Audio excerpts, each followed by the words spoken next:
ada masyarakat yang menggugat ke PLN, tanggapannya gimana? Ya. Responnya Pak. Respon masyarakat ingin menggugat ganti rugi. Ya itu hak setiap orang konsumen karena PLN itu kan BUMN yang berdiri sendiri, yang dia melakukan pengelolaan sendiri. Ya ada timbal balik kan, timbal baliknya bagaimana? Kalau kita telat bayar kan kita juga suka digunting. Keberanian Kang Deddy Mulyadi bicara kepada bos PLN langsung, teman-teman, akibat kemarin warga Jawa Barat deresakan dengan mati lampu terus ya teman-teman, luar biasa. Ya ini kan sudah bahwa nanti sudah ada mitra pemerintah Provinsi Jawa Barat, Dinas Pendidikan, untuk menyalurkan 70.000 sampai 80.000 siswa yang terdata di PCMB mendapat beasiswa dari pemerintah provinsi. Jumlah yang bersedia menandatangani kesepakatan dan hadir secara fisik 1.015 sekolah. Kan? Jadi seluruh hal yang selama ini opininya yang menyatakan bahwa sekolah swasta tidak bersedia, ya tidak terbukti. Bisa dibuktikan ada yang membuat opini, ya kan? Ada yang buat opini, sekarang sudah hadir dan sudah menyatakan kesediaannya. Pak, nanti alokasinya itu gimana Pak? Termasuk Ya, anggaran ya kan nanti berdasarkan jumlah siswa. Jadi kita memberikan, jadi sistemnya kita ini beasiswa perorangan. Beasiswa perorangan, siswanya tercatat maka dibayarkannya ke sekolah. Kan Provinsi Jawa Barat menjadi orang tua dari siswa itu. Karena menjadi orang tua yang membayarkan ke kas sekolah. Anggaran atau gimana Pak? Anggarannya Sudah ada kok, tinggal pergeseran. Kan sudah ada alokasi Dinas Pendidikan yang bisa digeser. Kan Dinas Pendidikan ada alokasi-alokasi yang tidak dilaksanakan sekarang gitu loh. Misalnya bangun sekolah tapi belum ada sertifikatnya, ya ditunda dulu, nggak boleh, nanti rawan gugatan. Itu bisa digeser dan bisa juga dirubah. Bisa digeser sekarang kalau memang waktunya mepet, bisa digeser sekarang untuk segera dialokasikan. Pak, tadi pencabutan subsidi gimana Pak? Tadi ada syarat. Ya iya, orang yang disubsidi itu kan orang yang betul-betul orang yang baik dong. Masa negara memberikan subsidi pada orang yang tidak baik? Misalnya dia merokok, disubsidi, nggak cocok. Ya, bayar sendiri aja kalau udah merokok. Dia minum minuman keras, oh buat minuman ada, buat bayaran nggak ada, cabut. Kemudian dia jarak tempuh ke sekolahnya dekat, tapi pakai motor, berarti kaya, cabut. Gitu. Orang tuanya melaporkan siswanya ke polisi karena anaknya misalnya ditegur, cabut. Jadi beasiswa ini untuk melindungi bukan hanya siswa, melindungi juga guru.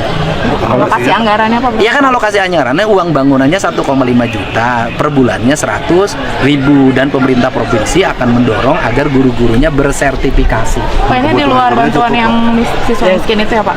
Nggak ada kan ya. sekarang itu nggak ada lagi siswa miskin, nggak ada lagi siswa kaya, nggak ada lagi, itu nggak berlaku lagi.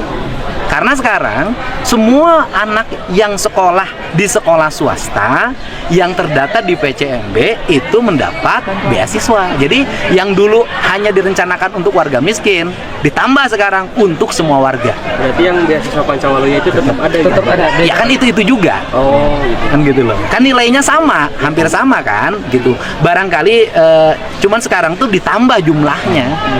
Karena yang sekolah-sekolah swasta itu yang di PCMB yang tidak masuk ke negeri kan rata-rata ekonominya menengah ke bawah. Kalau orang kaya sih sudah dapat sekolah swasta lebih dulu. Oh, jumlah siswa yang bakal dikasih bantuan itu sekarang berapa Pak? Ada Ya gini, maksimal 80.000. Maksimal 80.000 orang yang terdata ya. Tapi dari situ kan nanti ada yang ke sekolah ini, ada yang ke pesantren, banyak kan. Berarti nunggu SPMB selesai. Nunggu SPMB selesai, tapi ya sebenarnya sudah bisa dihitung sejak sekarang, tapi terlalu spekulatif. Kan dari data sekarang itu sebenarnya udah bisa kebaca yang keterima. Nah, itu fungsi PCMB di situ. Kita bisa membaca lebih dulu datanya. Pak, apa sih soal penyekapan di kabupaten Bandung? Lain-lain Pak, nanya lain-lain. Ya saya memberikan perhatian serius dan mudah-mudahan saya yakin Pak Kapolda akan bisa dengan cepat menangkap pelaku. Bertemu dengan keluarganya maksudnya Pak? Sebentar. Pemadaman bergilir Pak. Pemadaman bergilir Pak, gimana Pak? Ini Pak, banyaknya di ikan koi pada mati Pak. Ya udah merugikan secara ekonomi. Banyak pengusaha ikan koi Saya pada mati. berharap PLN segera menyelesaikan problem ini dengan cepat. Karena pemadaman bergilir itu dari sisi makronya itu mengganggu sistem industri. industri itu kalau mati listriknya maka sepabrik itu seluruh produknya gagal dan itu kerugian. Setelah itu nanti pesanan-pesanan barangnya tertunda. Ini berefek cukup berat di tengah-tengah tantangan ekonomi kita yang di globalnya lagi berat. Sehingga semoga segera bisa menangani masalah ini dengan cepat. Untuk apa? Untuk tidak merugikan ekonomi domestik keluarga. Misalnya tadi kan ada yang teriak-teriak, mesti bisa modal. Katanya yang begitu di media sosial kan? Bisa modal. Kemudian tidak bisa lagi mencetak produk UMKM. Apalagi yang punya ikan koi kesayangan. Nah, gitu kan. Pokoknya ekonomi mikro dan makronya terganggu. Untuk itu segera diselesaikan.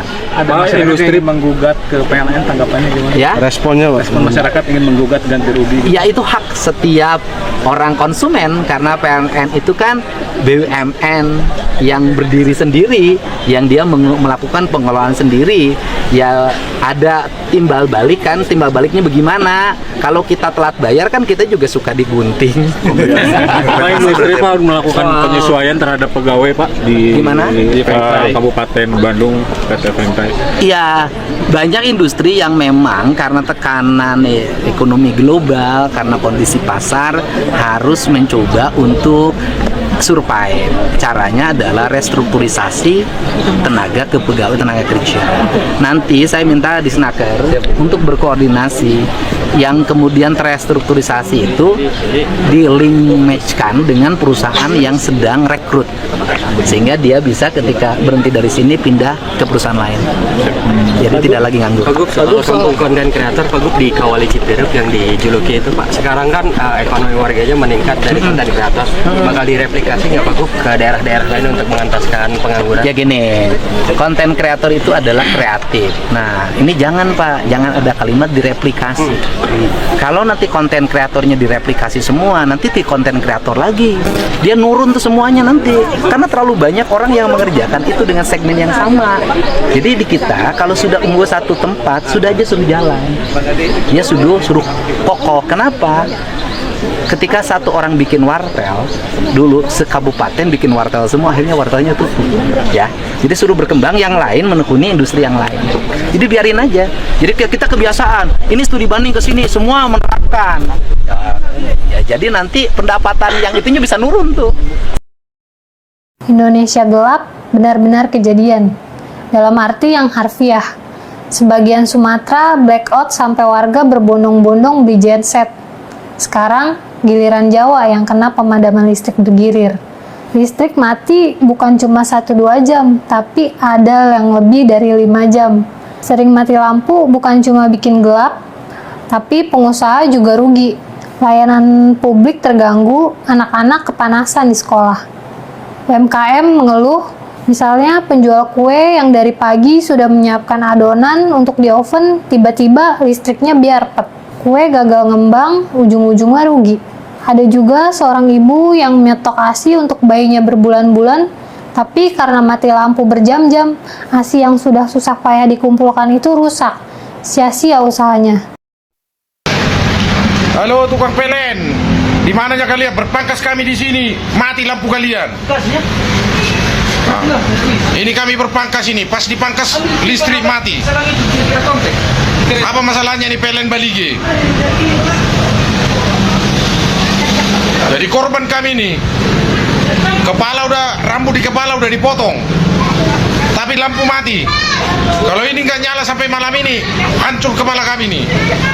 Nggak pulang-pulang kami dari tempat pangkas ini.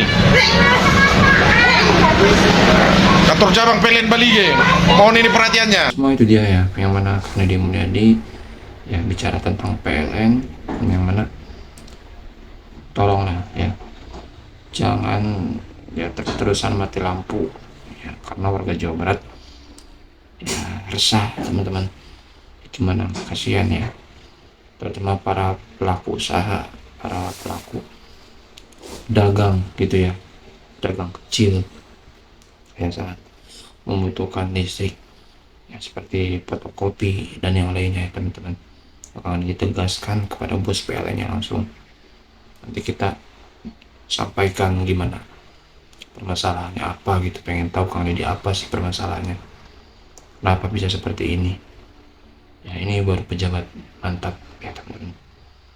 Apa keluh kesah dan masyarakat, langsung ya beliau tanggapi, beliau respon ya, dan alhamdulillah ya sekarang udah beberapa hari ya nggak mati lampu lagi gitu ya teman-teman. Dan ini salah satu mungkin ya berkat Kang Deddy Mulyadi ngomong mungkin ke PLN ya, ini sungguh luar biasa ya teman-teman ya, efek Kang Deddy ngomong ini ya luar biasa. Dan kita doakan Kang Deddy sehat selalu panjang umur, sehat selalu ya teman-teman, agar bisa memimpin Jawa Barat ya, memimpin Jawa Barat lebih terus ya baik, terus maju lagi di kancah nasional. Oke, itu dia video kali ini, semoga bermanfaat ya. Terima kasih. Assalamualaikum warahmatullahi wabarakatuh.